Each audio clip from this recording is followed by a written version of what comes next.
Kita akan perbarui saudara bagaimana terkait dengan relokasi dan juga renovasi untuk warga korban banjir di 3 provinsi di Sumatera bersama dengan Kepala Pusat Data Informasi dan Komunikasi Kebencanaan BNPB Abdul Muhari. Selamat pagi Pak Aam. Selamat pagi, Mas Brahmana. Ya, Pak Aam, dari informasi yang sebelumnya tadi tayang baru ada 2 nih kalau di Aceh gitu ya untuk yang mengajukan ada rencana relokasi. Kemudian bagaimana kalau untuk di provinsi lain Pak, di Sumatera Barat dan juga Sumatera Utara? Untuk Sumatera Utara itu juga sudah ada yang mengusulkan. Memang kondisinya saat ini ada beberapa kabupaten khususnya di Aceh yang masih pada fase-fase tengah tanggap darurat ya, Mas Bremana ya. Artinya masih kita fokus pada logistik dan seterusnya seperti Benar Meriah dan juga Aceh Tamiang misalkan. Kalau di provinsi lain seperti Sumatera Barat, kemarin itu untuk Kabupaten Padang Pariaman, salah satu yang juga cukup terdampak, itu kita sudah mulai peletakan batu pertama, Mas Bremana. Jadi untuk Sumatera Barat di Kabupaten Padang Pariaman, status lahannya sudah clean and clear.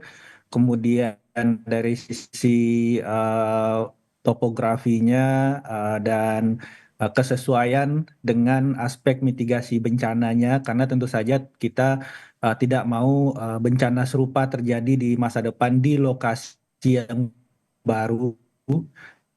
Ini yang menjadi atensi utama Badan Geologi, BMKG, dan dinas di daerah. Kemarin untuk Pariaman, Sumatera Barat, Padang Pariaman itu sudah kita lakukan mulai pembangunan. Saudara, kemarin kita sudah melakukan clear, kita juga sudah melihat kesesuaian dengan aspek mitigasi bencana serupa di masa depan. Ini sudah mulai untuk pematangan lahan. Nah, untuk Provinsi Aceh sendiri, memang beberapa kabupaten lain itu sudah mulai melakukan eh, pemilihan atau eh, melakukan identifikasi lokasi yang bisa kita cek kesesuaiannya baik itu dari aspek mitigasi bencana maupun status lahannya. Tadi disampaikan oleh Bupati Subuh Salam juga sudah melakukan identifikasi lokasi, tapi akan menunggu desa terdampak dulu di identifikasi lokasi yang cocok, nanti akan diusulkan. Kemudian juga ada beberapa kabupaten lain seperti Aceh Timur, ini juga sudah mulai melakukan identifikasi lokasi dan beberapa kabupaten lainnya.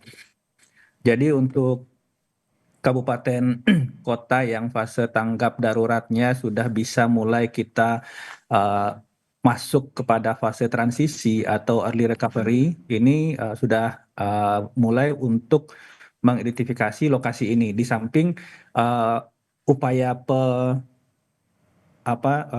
pengumpulan atau membuat satu tempat pengungsian terpusat dan terpadu per kecamatan itu terus dilakukan. Jadi prosesnya Mas Brahmana, nanti saudara-saudara kita yang saat ini masih scatter di beberapa titik pengungsian yang terpisah-pisah ini, kita akan kumpulkan dalam titik-titik pengungsian terpadu per kecamatan, berbasis kecamatan, ada layanan sosial di situ, dapur umum, psikososial, ruang belajar sementara, dan juga tentu saja fasilitas MCK. Nah, ini saudara-saudara kita ini akan di tempat pengungsian terpadu dulu sambil menunggu hunian sementara selesai dibangun. Nanti hunian sementara dibangun, yang di pengungsian terpadu pindah ke Huntara, sambil menunggu huntapnya kita bangunkan. Jadi ada 3 tahap itu yang kita upayakan sesuai arahan Presiden akan dilakukan secepat mungkin, Mas Bremana. Oke, dari beberapa daerah yang tadi sudah mengajukan nih Pak Aam, apakah memang semuanya sudah dipastikan tadi soal hak guna lahannya, kemudian juga ketersediaannya maupun lokasinya, apakah juga strategis dan juga bebas dari ancaman bencana?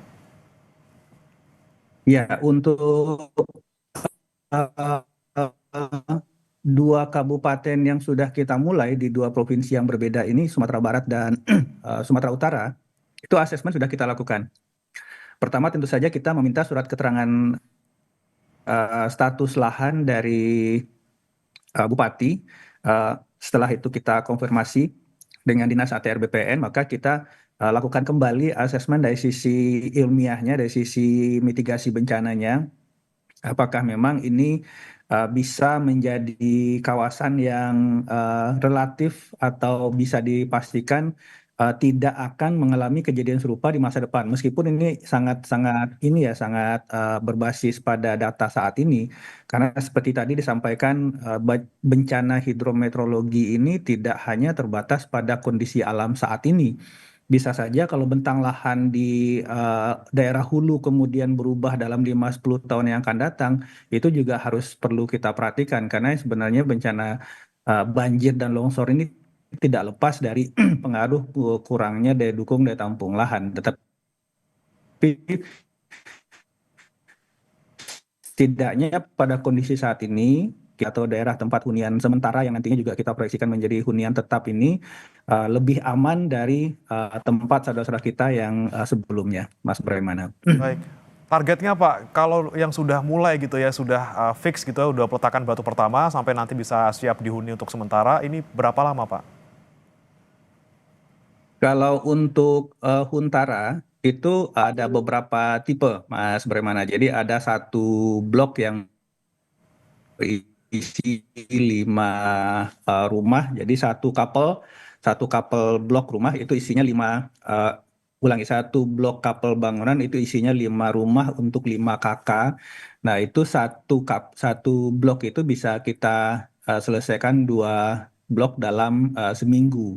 Nah, nanti kita akan tergantung itu berapa kakak yang akan kita tampung di situ. Datanya nanti akan saya sampaikan secara Oke baik, paling tidak selama 2 minggu detail. ya Pak tadi ya Pak ya, untuk satu Jadi tipe hunian ini. uh, estimasinya uh, per 2 blok, artinya blok itu bisa kita selesaikan dalam 1 minggu, Mas Breman. Oke, baik. Berarti sudah ada target juga dari BNPB. Dan Pak Am, nanti kami akan juga kembali update bagaimana kemudian pendistribusian bantuan dan juga jumlah korban. Tapi tahan dulu Pak Am, kita akan break terlebih dahulu. Saudara, tetap bersama kami di Breaking News Kompas TV. Kita masih membahas penanganan pasca bencana di Sumatera. Masih bersama kami Kapus Datinkom Kebencanaan BNPB Abdul Muhari. Pak Am, ingin kami update kembali terkait dengan jumlah korban meninggal. Ini kabarnya sudah ada pembaruan data ya Pak ya, karena ada beberapa korban yang kemudian diketahui ternyata sudah meninggal dunia sebelum bencana. Jadi sekarang sudah ada berapa Pak untuk korban yang meninggal dunia? Ya, untuk jumlah korban meninggal dunia per tadi malam ya update data kita terakhir itu di 3 provinsi rekapnya ada 1.006 jiwa dan 217 jiwa masih hilang dan ada penurunan jumlah pengungsi Mas Bremana dari 800 ribuan ke 650 ribuan. Ini ada beberapa pengurangan khususnya di Aceh Utara yang masih terus kemudian masuk pada fase early recovery sehingga ada pengurangan jumlah pengungsi. Tapi ini tetap kita update dengan tim di lapangan untuk kesesuaian datanya. Memang untuk terjadinya pengurangan jumlah korban meninggal di beberapa kabupaten ini memang karena dampak dari banjir longsor ini tidak hanya pada kawasan pemukiman Mas Bremana tetapi juga di kawasan-kawasan pemakaman. Ada satu kawasan pemakaman yang terdampak hampir satu kawasan tersebut sehingga ada beberapa jasad yang kemudian diketemukan oleh tim gabungan di lapangan, tetapi setelah kita lakukan identifikasi berbasis catatan sipil by name by address untuk benar-benar melihat sebaran korban ini karena berkaitan dengan hak-hak ahli waris juga nantinya. Ini kita temukan bahwa ada identifikasi korban yang kemudian dikonfirmasi oleh pihak desa dan pihak kelurahan itu sudah merupakan korban atau jasad yang tercatat sudah meninggal sebelum terjadinya bencana. Ini kita keluarkan sehingga kita adjust lagi, kita sinkronkan lagi data ini, ada penambahan tetapi juga ada pengurangan di beberapa daerah yang sudah melakukan identifikasi by name by address, Mas Bremana. Baik, kalau untuk korban hilang Pak Aam, apakah masih dilakukan pencarian hingga hari ini? Ya, untuk korban hilang di kabupaten kota yang memang masih terdata cukup banyak, misalkan di Benar Meriah atau di Aceh Utara, itu masih terus dilakukan. Aceh Utara kemarin hasil operasi pencarian dan pertolongan masih menemukan 2 jasad. Jadi ini masih terus dilakukan. Di tempat lain juga yang masih terdata dan terlaporkan ada nama hilang, ini juga terus dilakukan. Misalkan Sumatera Barat itu di Agam, di Sumatera Utara itu di Tapteng, Tapanuli Tengah, dan Tapanuli Selatan ini masih berlangsung. Terus upaya pencarian dengan target kita benar-benar meminimalkan angka nama jumlah korban hilang ini, Mas Premana. Baik, masih terus dicari ya Pak ya. Kemudian terkait dengan akses ini Pak untuk 3 provinsi, mana sih Pak yang hingga hari ini masih kesulitan ataupun masih berupaya untuk dipulihkan aksesnya? Ya, kalau untuk Sumatera Barat itu di kawasan Kabupaten Agam yang terdampak eh, banjir longsor cukup parah ya. Kemudian ada akses utama Padang Bukit Tinggi yang masih terus dilakukan perbaikannya oleh Kementerian PU. Kalau untuk Sumatera Utara itu kawasan Tapanuli Raya ini baik dari Taput ke Tapteng, Tapanuli Utara ke Tapanuli Tengah, Tapanuli Tengah ke Tapanuli Selatan. Ini jalan penghubung antar kabupatennya masih ada beberapa titik yang masih terus dipulihkan. Sedangkan untuk Aceh ada beberapa progres signifikan dalam minggu ini. Jembatan Merdu yang menghubungkan Jalan Lintas Timur Medan Banda Aceh itu per Jumat 12 Desember itu sudah bisa dilalui meskipun saat ini masih dalam terus fase pematangan dan finalisasi, tetapi ini sudah bisa dilalui. Kemudian ada 2 jembatan yang juga sudah selesai terhubung, jembatan Belinya per kemarin sore itu tinggal memasang lantai jembatannya itu ada di Tepin Mane dan Tepin Redep. Ini kalau jembatan Merdu tadi penghubung lintas timur, Tepin Mane, Tepin Redep ini penghubung antara Biren ke Pidi Jaya, Biren ke Pidi. Nah, jembatan ini sangat krusial sebenarnya karena ini akan membuka jalur logistik yang selama ini terhalang, yang dominasi kita selama ini menggunakan jalur udara. Dengan terhubungnya atau pulihnya, selesainya diperbaiki 3 jembatan tadi, insya Allah mulai hari ini dan awal minggu depan ini distribusi logistik kita, distribusi orang dan barang akan lebih lancar dan tentu saja ini akan lebih mengoptimalkan Oke, berarti yang masih belum optimal di upaya kita Sumbar untuk sama Sumut ya Pak ya? memenuhi kebutuhan. Ya, Ya, oke. Baik, di Aceh sudah mulai pulih untuk aksesnya, kemudian yang masih perlu diperbaiki lagi di Sumut dan juga di Sumbar.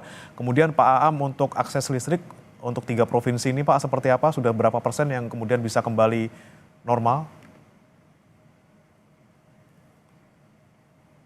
untuk listrik di Sumatera Barat itu relatif sudah pulih, kemudian Sumatera Utara juga relatif sudah pulih, meskipun di beberapa tempat masih ada yang padam, tetapi sudah lebih dari 95% pulih.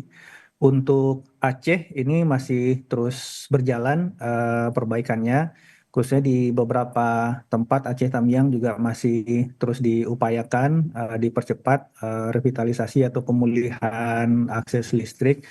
Ini yang memang cukup banyak terdampak untuk tiang-tiang listrik memang di sekitar kabupaten kota di Aceh, Mas Bremana. Relatif untuk Sumbar dan Sumut itu sudah bisa dikatakan pulih. Aceh saja yang masih terus kita lakukan upaya percepatan pemulihannya. Oke, Aceh ya masih PR Pak. Kemudian lagi-lagi kami juga ingin menyoroti untuk bantuan berupa renovasi mungkin. Ada juga yang tadi kan butuh untuk direlokasi karena rumahnya sudah rusak, hancur, tidak bisa ditempati, tapi ada juga beberapa yang rumahnya masih bisa diperbaiki. Nah, untuk renovasi sendiri, Pak, apakah sudah didata juga kemudian berapa jumlah rumahnya yang perlu direnovasi secara umum di 3 provinsi? Untuk perbaikan rumah rusak yang sifatnya institusi di tempat yang lama, ini pemerintah akan menyediakan insentif. Kemarin sudah disampaikan Bapak Kepala BNPB kepada Bapak Presiden bahwa rusak berat itu 60 juta, rusak sedang itu 30 juta, rusak ringan itu 15 juta. Tetapi nanti Mas Bremana, kuncinya adalah kita akan kembali melihat lokasi rumah tersebut. Jangan sampai kemudian berulang setiap tahun rumah ini terdampak banjir lagi. Jadi kita mengharapkan nantinya upaya pemulihan yang sifatnya relokasi ke tempat yang baru itu tidak hanya menyasar rumah-rumah yang saat ini terdampak sangat parah, tetapi juga rumah-rumah yang saat ini terdampak menengah mungkin katakanlah begitu, tetapi masih ada potensi masa depan akan terdampak lagi. Hmm. Jadi kita tidak ingin mengulang permasalahan yang sama, kemudian setiap tahun kita harus memperbaiki ini seperti itu. Jadi kita akan lihat untuk insentif perbaikan itu pasti ada. Presiden sudah menetapkan sendiri, Presiden sudah menyampaikan sendiri. Tetapi nantinya kita akan lihat kawasan ini memang masih layak untuk pemukiman atau tidak. Atau misalkan masih layak, apa perbaikan lingkungan yang harus kita lakukan, itu kita pastikan dulu. Kalau misalkan itu akan tetap terjadi setiap tahun, kawasan ini terdampak banjir, kami akan merekomendasi para pemerintah daerah ini sebaiknya dilokasi. Baik, baik. Kemudian Pak Aam yang juga kami soroti ini terkait dengan fasilitas kesehatan, tentunya ini Aceh juga masih sangat kita soroti ya Pak ya, banyak yang belum pulih gitu. Nah, bagaimana dengan akses kesehatan di 3 provinsi? Mana yang masih perlu diperbaiki ataupun masih menjadi fokus dari BNPB dan juga pihak-pihak lain Pak? Kami berkoordinasi dengan pihak Kementerian Kesehatan. Sebenarnya untuk RSUD ini sudah bisa beroperasi di setiap kabupaten kota, Mas Bremana. Tetapi permasalahannya, operasional rumah sakit ini kan membutuhkan barang medis habis pakai. Jadi seperti kaos tangan, jarum suntik, dan lain-lain. Nah, ini yang terus kita upayakan untuk didorong supaya kebutuhan harian dari bahan medis setiap habis pakai ini itu bisa benar-benar menutup kebutuhan setiap RSUD untuk minimal kebutuhan layanan dasar dulu. Kita mungkin masih masih terbatas layanan dasar untuk layanan advance seperti operasi dan seterusnya.